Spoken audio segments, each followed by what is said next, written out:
My daughter is unreliable, emotionally unstable, and I wouldn't trust her with any responsibility. In my professional opinion, hiring her would be a significant mistake for your organization.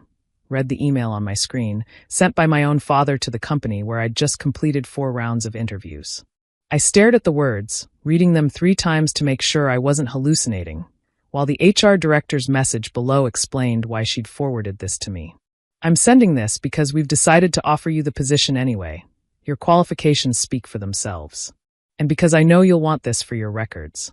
What my father didn't know, what he couldn't have imagined when he tried to sabotage my career, was that his attempt to destroy me would become the documentation I'd need when he came crawling back 2 years later, bankrupt and desperate for the job he'd tried to prevent me from getting. The relationship with my father had always been complicated. Howard Mitchell was a self-made man. Emphasis on the self-made, as he'd remind everyone constantly. He'd built a mid-sized manufacturing company from nothing, employing about 200 people in the Midwest, and he'd raised his children with the firm belief that his way was the only way. For my brother Derek, that worked perfectly. Derek had joined the family business right out of college, never questioning, never pushing back, perfectly content to follow in our father's footsteps. I was different. I'd wanted to forge my own path. I'd studied finance instead of business management. I'd moved to New York instead of staying in Ohio. I'd worked at investment firms instead of joining Mitchell Manufacturing. To my father, this was betrayal. "You think you're too good for us," he'd said when I'd announced my decision to pursue opportunities outside the family. "You'll fail, and you'll come crawling back, and I'll have to clean up your mess like I always do." I hadn't failed. I'd thrived. But that only made things worse. The job at Hartwell Capital was everything I'd worked toward. It was a senior analyst position at one of the most respected private equity firms in the country. The kind of role that could launch careers into the stratosphere. I'd applied knowing it was a long shot, competed against hundreds of candidates, and somehow made it to the final round. The interviews had gone exceptionally well. The team liked my analytical approach. My case study presentation had impressed the partners. The HR director, a woman named Diana Reeves, had called to tell me I was their top candidate. Then they'd done the reference check. I'd provided 3 professional references, former supervisors, colleagues, people who could speak to my work ethic and capabilities. What I hadn't anticipated was that someone at Hartwell had also contacted my father, having somehow discovered the family connection. It was a common practice for senior hires. Reach out to family members, get a fuller picture of the candidate. Most families said supportive things, or at least neutral things. My father had decided to burn my career to the ground. Diana's full message had arrived that morning. "Ms. Mitchell, during our reference process, we contacted your father as part of our standard family background inquiry. His response was unusual.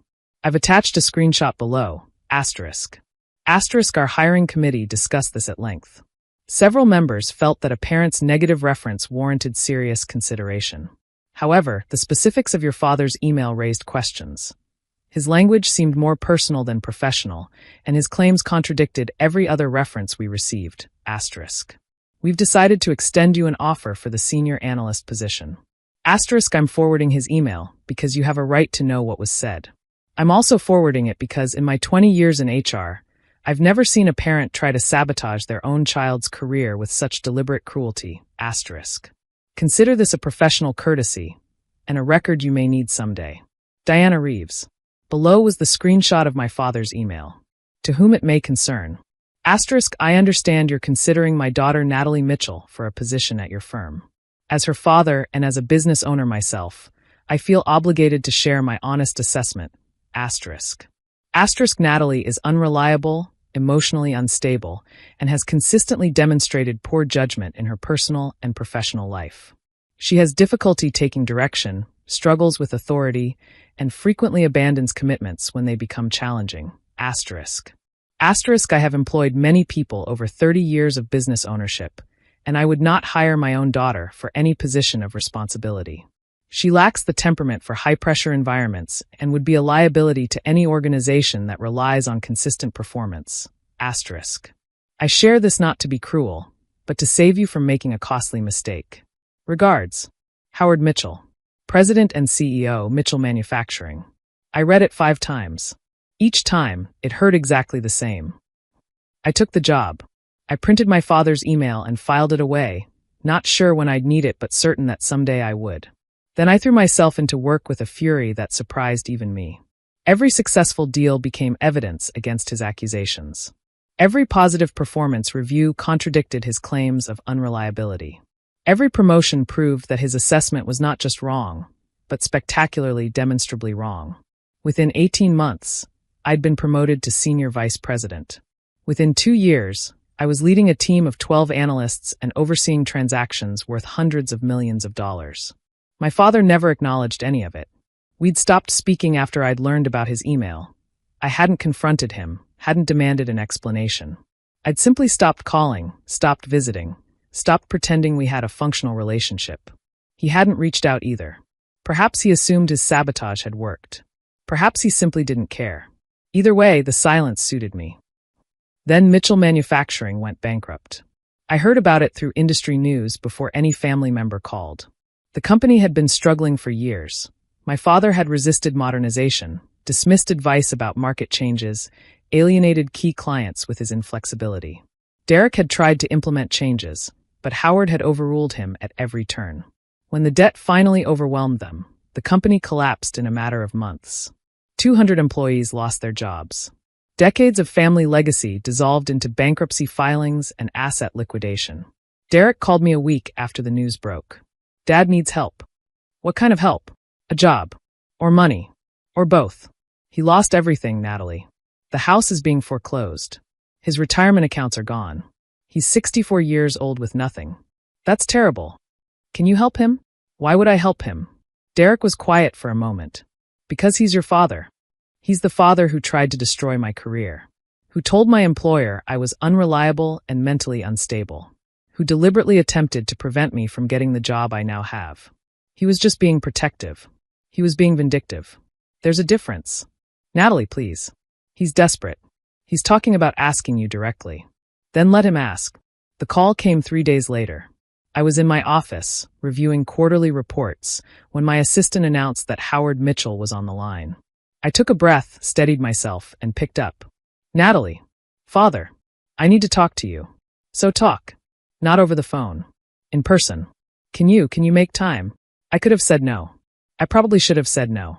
But something in his voice, a humility I'd never heard before, made me agree. I'll be in Ohio next week for a conference. We can meet then. The meeting happened at a coffee shop near my hotel. My father looked older than I'd expected. 2 years of business collapse had aged him dramatically.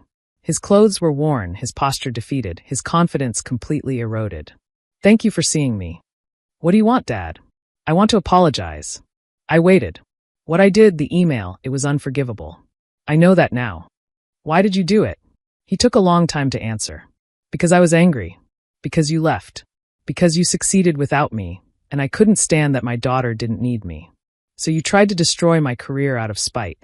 I told myself I was protecting you, that you'd fail in that world, that you'd be happier if you came back home. He shook his head. But that wasn't it. I was punishing you for leaving, for being better than I was. Better than you? You built something real, Natalie.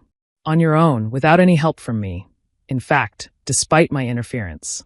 You're a vice president at a firm that wouldn't even return my calls when I needed financing. You succeeded where I failed. And now you want what? Absolution. I want a job. I laughed, not cruelty, just genuine surprise. You want me to hire you. I know how it sounds. But I'm 64 years old with no income and no prospects. Derek can't help. He's rebuilding his own career. I have experience. I have skills. You have a documented history of sabotaging family members who work for organizations you don't control. He flinched. Do you remember what you wrote? Unreliable. Emotionally unstable. A liability to any organization. That's what you told my employer about me. I pulled the printed email from my bag, the one I'd saved for exactly this moment. I've kept this for 2 years. Every time I've doubted myself, every time imposter syndrome crept in, I've looked at this email and reminded myself that I succeeded despite having a father who wanted me to fail. He took the paper with trembling hands. Read his own words. Set it down. I don't have an excuse. No, you don't. Is there any way that I hire you? No, not because of revenge, but because it would be genuinely inappropriate. My firm has conflict of interest policies, and more importantly, I don't trust you. You proved you were willing to lie about me to advance your own interests. Why would I believe you wouldn't do it again? I wouldn't. You would. Because that's who you are. When things get difficult, you protect yourself at any cost. I stood to leave. But I'll tell you what I will do. What? I'll connect you with an employment counselor. Someone who helps executives transition to new careers. I'll pay for 6 months of their services. That's all I'm offering. You need to rebuild, and I can help you access resources. But I won't rebuild for you. And I won't pretend that what you did was okay. He took the help. The employment counselor connected him with consulting opportunities, used his manufacturing experience to find roles where his expertise still had value. 6 months later, he was working again, not as a CEO, not running his own company, but employed and stable. We speak occasionally now. Brief calls, careful conversations. The relationship will never be what it could have been. He burned that bridge thoroughly, but something fragile has emerged from the ashes. Last month, he sent me an email. Natalie, I just read that you've been promoted to managing director. I wanted you to know that I'm proud of you. Words I should have said years ago, repeatedly, instead of what I actually said. You proved me wrong. About everything. And I'm grateful you did. Dad. I read it, felt something shift in my chest, and filed it away next to the other email. The one where he'd called me unreliable and unstable. 2 documents. 2 versions of my father. 2 truths that coexist uncomfortably. The HR director, Diana, retired last year. At her farewell party, she sought me out specifically. I always wondered what happened with your father, whether forwarding that email was the right thing to do. It was the right thing. It gave me power over my own story. And now? Have you reconciled? We found something. It's not reconciliation, exactly. More like coexistence. He knows what he did. I know what I survived. We're building something new instead of trying to fix what was broken. That sounds healthy. It's honest. That's more than we had before. Diana smiled. When I sent you that email, I thought you might use it to destroy him. Publicly. Dramatically. I thought about it. Why didn't you? I considered the question. Because destroying him wouldn't have proven anything. Succeeding did. Every deal I close, every promotion I earn, every problem I solve. That's my response to his email. That's my evidence that he was wrong.